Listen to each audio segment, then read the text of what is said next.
ಆಸ್ತಿಕರೇ, ಇದು ಕ್ಷೇಮ ಮಾರ್ಗದ ಆಧ್ಯಾತ್ಮಿಕ ವಿಭಾಗ. ವೇದಗಳು ಜ್ಞಾನಕೋಶವಿದ್ದಂತೆ. ವೇದಗಳು ಜನಸಾಮಾನ್ಯರಿಗೆ ತಿಳಿಯಲಾರವು. ಅಧ್ಯಯನ ಮಾಡಿದವನು ಉತ್ತುಂಗಕ್ಕೆ ಏರಬಲ್ಲವನಾದರೆ ವಿದ್ಯೆಯಿಂದ ಚ್ಯುತರಾದವರಿಗೆ ಅನ್ಯಾಯವಾಗಬಾರದಲ್ಲವೇ? ಆದ್ದರಿಂದ ವೇದವ್ಯಾಸರು 18 ಪುರಾಣಗಳನ್ನು ರಚಿಸಿದರು. ಆಚಾರ, ವಿಚಾರ, ಜ್ಞಾನ, ವಿಜ್ಞಾನ, ನಿಯಮ, ನಿತ್ಯಮಗಳನ್ನು ಒಳಗೊಂಡಿರುವ ಪುರಾಣಗಳಲ್ಲಿ ಹೇಳಿದಂತೆ ನಡೆದರೂ ವೇದಗಳನ್ನು ಅನುಸರಿಸಿದಂತೆಯೇ. ನಾಳೆ ಜ್ಯೇಷ್ಠ ಮಾಸದ ಹುಣ್ಣಿಮೆ, ಕಾರ ಹುಣ್ಣಿಮೆ, ತ್ರಯೋದಶಿಯಿಂದ ಹಿಡಿದು ಪೌರ್ಣಮಿಯವರೆಗೆ ವಟವೃಕ್ಷವನ್ನು ಪೂಜಿಸುವುದರಿಂದ ಸಾವಿತ್ರಿಯು ಸೌಭಾಗ್ಯ ಕೊಡುವಳು ಅಂತ ಭವಿಷ್ಯೋತ್ತರ ಪುರಾಣದಲ್ಲಿ ಹೇಳಲಾಗಿದೆ. ವಟ ಸಾವಿತ್ರಿಯ ವ್ರತ ಆಚರಣೆಯನ್ನ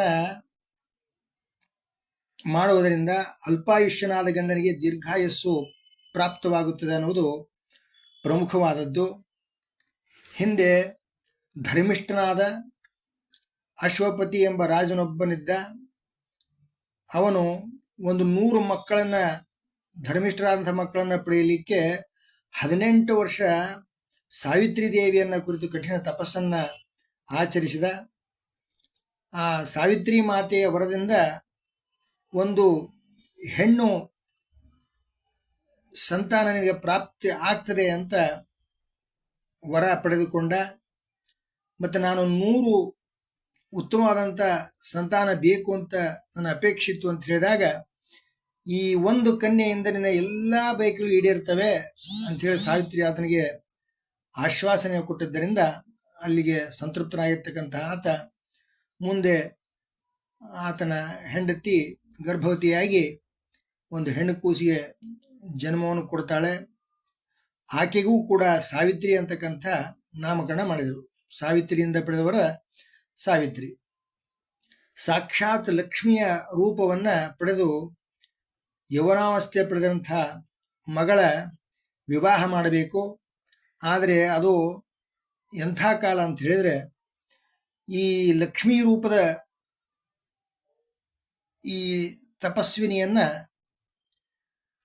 ಯಾರೂ ವಿವಾಹ ಆಗ್ಲಿಕ್ಕೆ ಬಯಸಲಿಲ್ಲ. ಅಂದ್ರೆ ನಮಗೆ ಯೋಗ್ಯತೆಗೆ ಮೀರಿದ ಈಕೆ ಅಂತಕ್ಕಂಥದ್ದು ಆಗಿನ ಕಾಲದ ವರಗಳ ಅಭಿಮತ. ಈ ಕಾಲದೊಳಗಾಗಿದ್ರೆ ನಾನು ಒಂಡ್ರಗಪ್ಪೆ ಆಗಿದ್ರು ಪರವಾಗಿಲ್ಲ, ನನಗೆ ಮಾತ್ರ ಸಿನಿಮಾ ನಟಿ ಅಂತ ಕನ್ಯೆ ಬೇಕು ಅಂತ ಹೇಳಿ ಬಯಸುವಂತಹ ಕಾಲ ಇದು.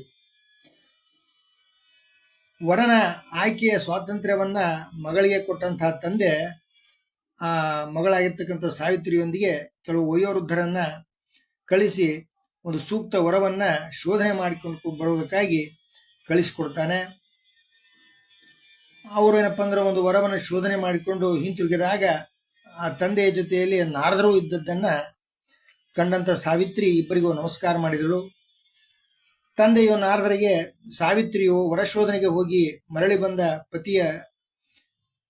ಬಂದಂತಹ ವಿಷಯವನ್ನು ತಿಳಿಸಲಾಗಿ, ನಾರದರು ವರನ ಬಗ್ಗೆ ಮಾಹಿತಿ ಪಡೆಯಲು ಸಾವಿತ್ರಿಯನ್ನು ಕೇಳಿದರು. ಆಗ ಸಾವಿತ್ರಿ ಹೇಳ್ತಾಳೆ, ಶಾಲ್ವ ದೇಶದಲ್ಲಿ ದ್ಯುಮತ್ಸ್ಯನೆಂಬ ಒಬ್ಬ ಅಂಧರಾಜ, ಆತನ ಪತ್ನಿಯು ಅಂಧಳೆ ಇದ್ದಳು. ಈ ಅವರ ಅಂಧತ್ವವನ್ನ ದುರುಪಯೋಗ ಮಾಡಿಕೊಂಡಿರ್ತಕ್ಕಂಥ ಕೆಲವು ದುಷ್ಟರು ಏನಪ್ಪ ಅಂತಂದ್ರೆ, ಈ ದ್ಯುಮತ್ಸ್ಯನ ನಮಗ ಅಪ್ರಬುದ್ಧನಾಗಿದ್ದಾಗ ಅದನ್ನ ರಾಜ್ಯವನ್ನ ಅಪಹರಿಸಿಬಿಟ್ರು. ಆತ ತನ್ನ ಹೆಂಡತಿ ಮತ್ತು ಮಗನ ಸೇರಿಕೊಂಡು ವನವನ್ನ ಸೇರಿದ. ಅಲ್ಲಿ ಕಠಿಣವಾದಂಥ ಬದುಕನ್ನ ಆತ ನಡೆಸ್ತಾ ಇದ್ದಾನೆ. ಆತನ ಮಗ ಸತ್ಯವಾನ, ಈಗ ಆತ ಪ್ರಬುದ್ಧನಾಗಿದ್ದಾನೆ. ಆತನನ್ನೇ ನಾನು ಮದುವೆ ಆಗಬೇಕು ಅಂತ ಹೇಳಿ ವಿಚಾರ ಮಾಡಿನಿ ಅಂತ ಹೇಳಲಾಗಿ,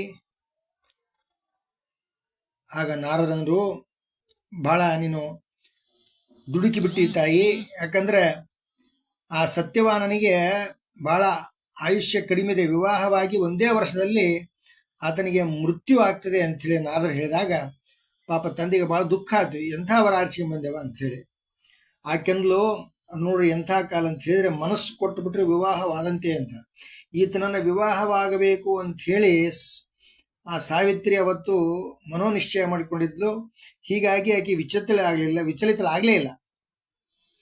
ಅವ್ರಿಗೆ ನಾರರಿಗೂ ಮತ್ತು ತಂದೆಗೂ ತಿಳಿಸಿ ಹೇಳಿಬಿಟ್ಲು, ಅದೇನಿದ್ರು ಮುಂದಿನ ನನ್ನ ಹಣೆ ಬರ, ನಾನು ಅದನ್ನು ಒಪ್ಕೊಂಡ್ಬಿಟ್ಟು ಅದು ಬಿಟ್ಟು ವಿಚಾರ ಮಾಡ್ತಕ್ಕದ್ದಲ್ಲ ಅಂದಾಗ ನಾರದಂದ್ರು ಆಯ್ತು ವಿವಾಹ ಮಾಡಿಬಿಡ್ರಿ ಅಂತ ಹೇಳಿ ಅನುಮತಿ ಕೊಟ್ಟು ಅವರು ತಮ್ಮ ಲೋಕಕ್ಕೆ ತಾವು ಹೋದ್ರು. ಈ ತಂದೆ ಏನಪ್ಪ ಅಂದ್ರೆ ಸಾವಿತ್ರಿ ವಿವಾಹವನ್ನ ಅದ್ದೂರಿಯಿಂದ ಮಾಡಿಕೊಟ್ಟದ್ದು ಆಯಿತು. ಸಾವಿತ್ರಿಯ ಗಂಡ ಸತ್ಯವಾನ ಅವನಿಗೆ ಇನ್ನೂ 1 ವರ್ಷದಲ್ಲೇ ಮರಣ ಆಗ್ಲಿಕ್ಕಿತ್ತು. ಆ ಮರಣದ ದಿವಸ ಸಮೀಪಿಸಿತು. ಇದನ್ನು ಅರಿತಂಥ ಸಾವಿತ್ರಿ ತ್ರಿರಾತ್ರಿ ವ್ರತ ಆರಂಭಿಸಿದಳು. ಏನಿದು ತ್ರಿರಾತ್ರಿ ಅಂತ ಹೇಳಿದ್ರೆ, ಹಗಲು ರಾತ್ರಿ ಚಲಿಸದೆ ಪತಿಯ ಬಳಿಯ ಇದ್ದು ಭಗವನ್ ನಾಮಸ್ಮರಣೆ ಮಾಡ್ತಕ್ಕಂಥ ಕಠಿಣವಾದಂಥ ವ್ರತ ಇದು. ಈ ವ್ರತವನ್ನ ಆಕೆ ಕೈಕೊಂಡಾಗ ಅತ್ತೆ ಮಾವ ಹೇಳಿದ್ರು, ಇಂತಹ ಕಠಿಣವಾದ ವ್ರತವನ್ನ ನೀವು ಕೈಕೊಂಡ ತಾಯಿ, ಇದನ್ನ ಹೇಗೆ ಮಾಡ್ಲಿಕ್ಕೆ ಆಗ್ತದ ಅಂತ ಕೇಳಿದ್ರು ಅವರು. ಇಲ್ಲ, ನಾನು ಇದನ್ನ ಮಾಡ್ತೀನಿ ಅಂತ ಹೇಳಿ ಆಕೆ ದೃಢ ಸಂಕಲ್ಪದಿಂದ 3 ದಿನ ಕಠಿಣ ವ್ರತ ಪೂರ್ತಿ ಮಾಡಿದಳು. 4ನೇ ದಿನ ಬಂತು. ಅಂದೇ ಸತ್ಯವಾನ ಮರಣದ ದಿನ. ಆತನು ವನಕ್ಕೆ ಹೋಗಲು ಬಯಸಿದನು. ಸಾವಿತ್ರಿಗೆ ಅದೆಲ್ಲ ಗೊತ್ತಿತ್ತು, ಇವತ್ತು ವನಕ್ಕೆ ಹೋಗೋದು ಬ್ಯಾಡ ಅಂತ ತಡಿ ಹೇಳಕ್ಕೆ ಪ್ರಯತ್ನ ಮಾಡಿದ್ಲು. ಇಲ್ಲ, ನಾವು ಹೋಗ್ಲೇಬೇಕು ಅಂತ ಆತಂದಾಗ, ಹಾಗಾದ್ರೆ ನಾನು ಏನಪ್ಪ ಅಂದ್ರೆ ನಿಮ್ಮ ಜೊತೆಗೆ ಬರ್ತೀನಿ ಅಂತ ಹೇಳಿ ಸತ್ಯವಾನನ ಜೊತೆಗೆ ಸಾವಿತ್ರಿಯು ವನಕ್ಕೆ ಹೋದ್ಲು.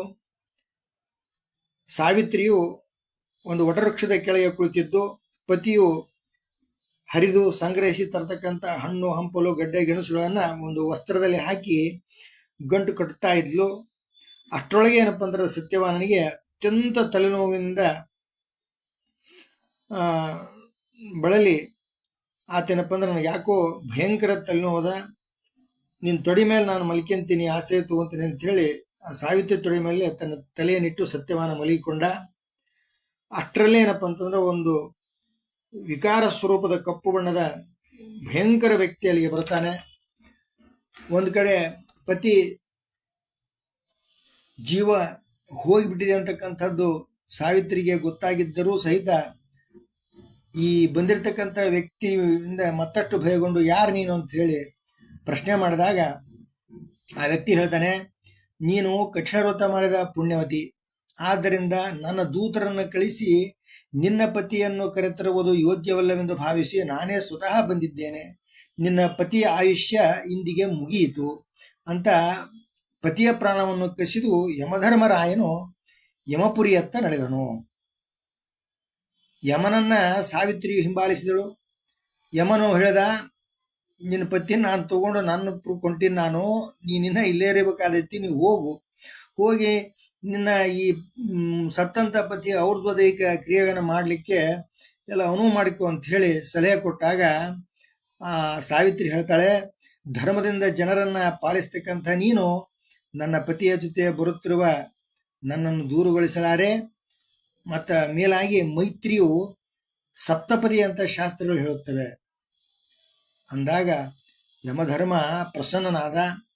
ನಿನಗೆ 3 ವರ ಕೊಡ್ತೀನಿ ತಾಯಿ, ಕೇಳಿಕೆ ಅಂತ ಹೇಳಿ ಸಾವಿತ್ರಿಗೆ ಹೇಳಿದಾಗ ಆ 3 ವರ ಮೊದಲ ವರ ಸಾವಿತ್ರಿ ಕೇಳಿದ್ದು ಅಂತ ಹೇಳಿದ್ರೆ, ಮೊಟ್ಟ ಮೊದಲೇನ ವರ ಅಂತಂದ್ರೆ ಅತ್ತೆ ಮಾವರಿಗೆ ದೃಷ್ಟಿ ಬಂದು ಅವರ ರಾಜ್ಯ ಅವರಿಗೆ ಪ್ರಾಪ್ತಿಯಾಗಬೇಕು.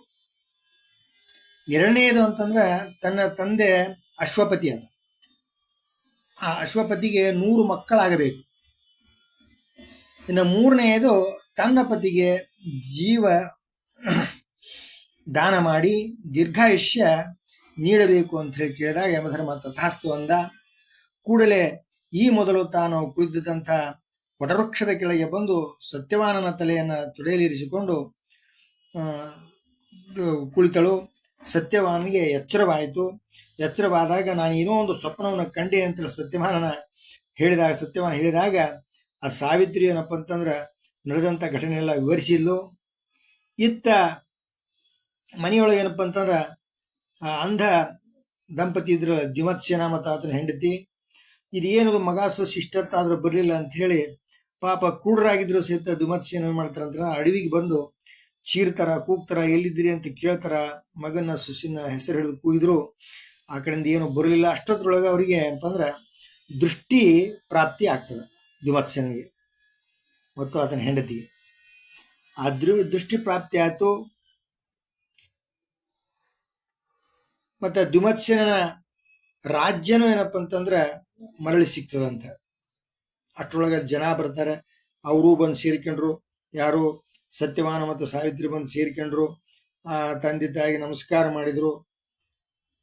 ಅಷ್ಟರೊಳಗೆ ದೂತರು ಬಂದು ಸ್ವಾಮಿ, ನಿಮ್ಮನ್ನು ಯಾರು ಮೋಸ ಮಾಡಿ ನಿಮ್ಮ ಅರಮನೆಯನ್ನ ವಶಪಡಿಸಿಕೊಂಡಿದ್ರೋ ಅದು ಅವರೇ ಒಳಗೊಳಗೆ ಬಡ್ದಾಡ್ಕೊಂಡು ಅದನ್ನ ಬಿಟ್ಟು ಹೋಗ್ಯಾರ.